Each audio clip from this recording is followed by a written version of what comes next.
What's up, YouTube? Little Bucket here, coming at you from the Mitten State once again. As I told all of you last time, I do have a good chunk of days off from work. So here I am powering out the videos.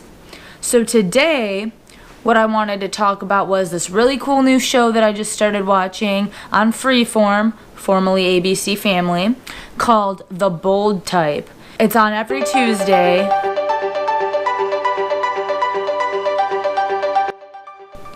So in preparation for the 4th episode coming out, I thought I would do a little review on what I thought about the show so far, being 3 episodes into it. The gist of the show is that these 3 girls, the 3 main characters, they work at this fashion magazine called Scarlet, and it started off as a fashion magazine when it was first founded, and then over time it became more like a feminist fashion magazine, they say in the show.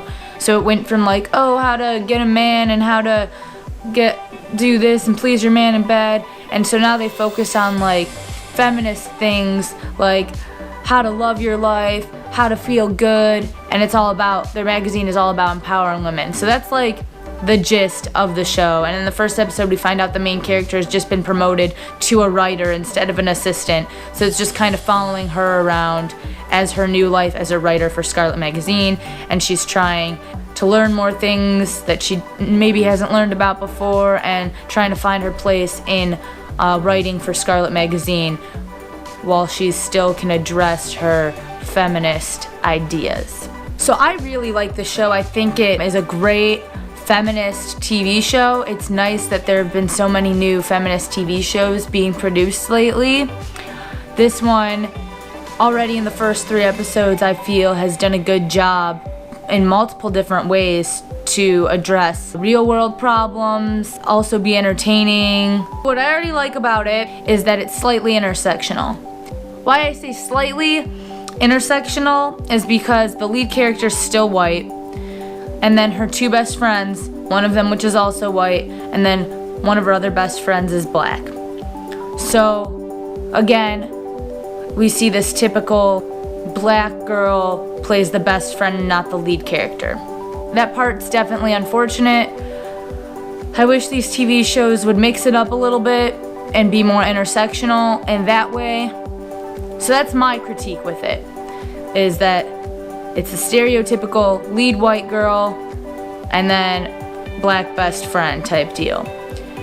But luckily the show is just not about the lead. The best friends have their own plots in the story too. So it's not all about the lead character.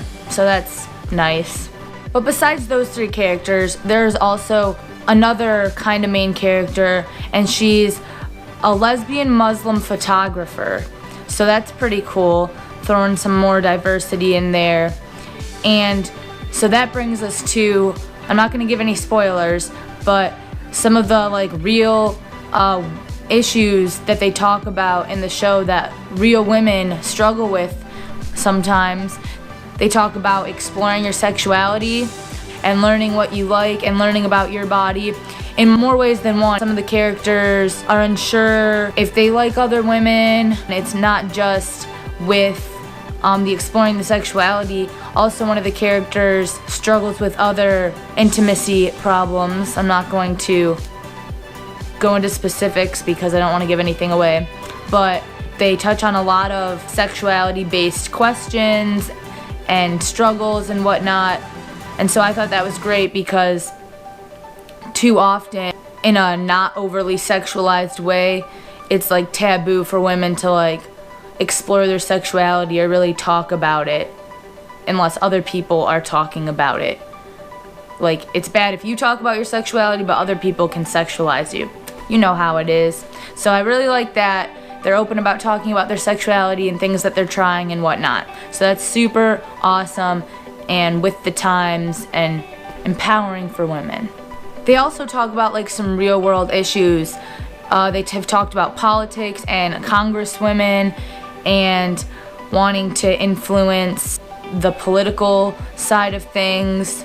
They also talk about immigration and religion issues going on in our country right now. So even in the show, they're talking about real problems that we're actually having to deal with in our country right now. So that's awesome. It's not like ignoring these racial problems and religion problems that we're having about people being not so accepting.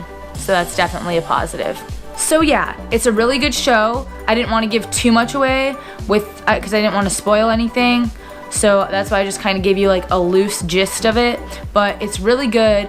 If any of you are looking for a good new show to watch that's all about empowering women, that's not completely whitewashed, this is definitely a good show, headed in the right direction. I'm hopeful that they will be even more intersectional in the future, but I definitely really like the show, and I suggest everybody at least watch the first episode. So in the comment section, let me know your favorite feminist TV shows, or if there's any other TV shows or movies or anything that you want my opinion on. Thanks! Alright, so I'll talk to you guys in a couple of days. Until then, like, comment, and subscribe below. Share to your friends, and I'll see you next time.